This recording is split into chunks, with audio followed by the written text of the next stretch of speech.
verkefni 6 á blaðsíðu 7, 8.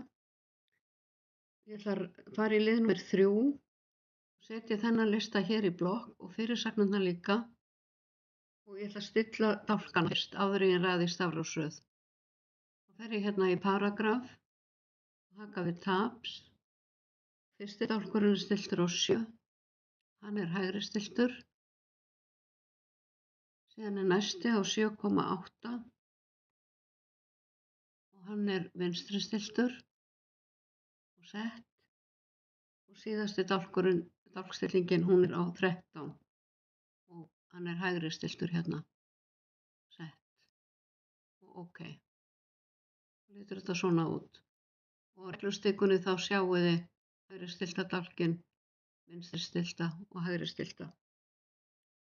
Nú ætla ég að vera með listan í blokk og raða fyrst eftir stigum og síðan eftir löndum.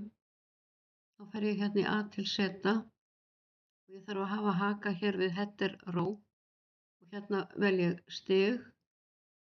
Það er hérna number og ég vel þannig að hæsta komi efst, eða flestu stigin komi efst og síðan vel ég lönd hérna.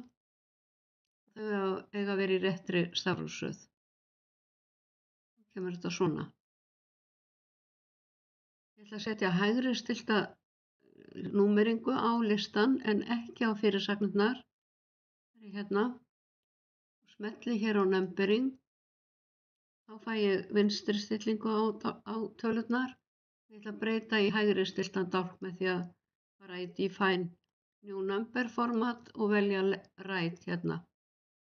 Right og OK.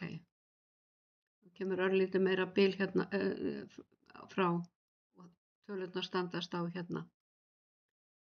Nú ætla ég að fara í paragraf og setja bil á eftir 2 punkta hér og það má ekki gleyma að taka hakið af. Don't add space between paragraphs of the same style. Annars kemur bara bil á eftir síðustu línunni. OK. Sjá, það kemur aðeins meira bil hérna á milli allra lagana. Og ég ætla að vista.